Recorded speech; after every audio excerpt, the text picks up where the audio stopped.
The unexpected secret to God's favor. How giving changes everything. Did you know there's a way for God to borrow money from you? It might sound strange, but the Bible says in Proverbs 19:17, "Whoever is kind to the poor lends to the Lord, and he will reward them for what they have done."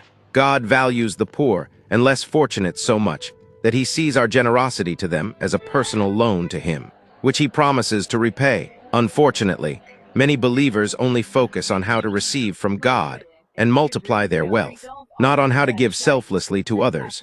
We can't claim to love God, whom we cannot see, if we don't love our neighbors whom we can see. 1 John 4:20.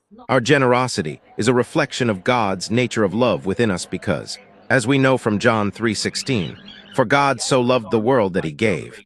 There is no love without giving. Subscribe to King Philo 1 and then turn on the notification bell so that anytime we make a video, you will be notified for more inspiration videos like this. 3 powerful benefits of generous giving. While we should always give out of love, not for personal gain, the Bible clearly outlines the blessings that follow a generous heart. Here are 3 key benefits of giving to those in need. 1. You will be blessed when you bless others. When you practice generosity, you're not just helping someone else, you're opening the door for blessings in your own life. Proverbs 22:9 tells us, "The generous will themselves be blessed, for they share their food with the poor." And Jesus himself promised in Luke 6:38, "Give, and it will be given to you. A good measure pressed down, shaken together, and running over, will be poured into your lap. For the measure you use, it will be measured to you. Your giving will return to you in abundance, often in ways you least expect." What is one small act of generosity you can practice this week? Whether it's a financial gift, a meal, or your time, ask God to show you who needs a blessing. 2. Your giving speaks for you in times of trouble. Life is full of challenges, but a generous spirit can be your shield.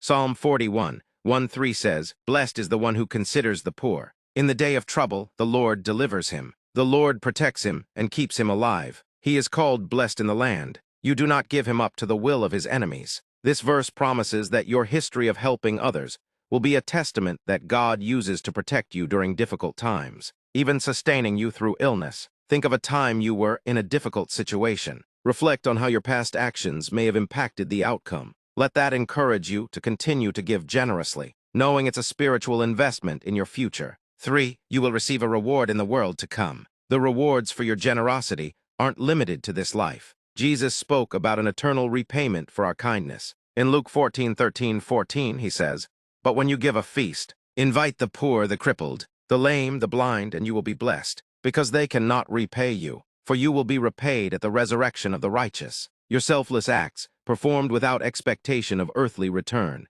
are being recorded and will be honored in heaven. Remember that you are not the owner, but the steward of the resources in your hands. When you see someone in need, God may be using you to answer their prayer. Don't hold back and become a stumbling block. Instead, be a vessel for his generosity. Ultimately, James 1:27 defines true and faultless religion as to look after orphans and widows in their distress, and to keep oneself from being polluted by the world. Your generosity is a confirmation that you are serving God genuinely, if you're ready to embrace a life of greater generosity. And don't forget to share this message with a friend who might need to hear it.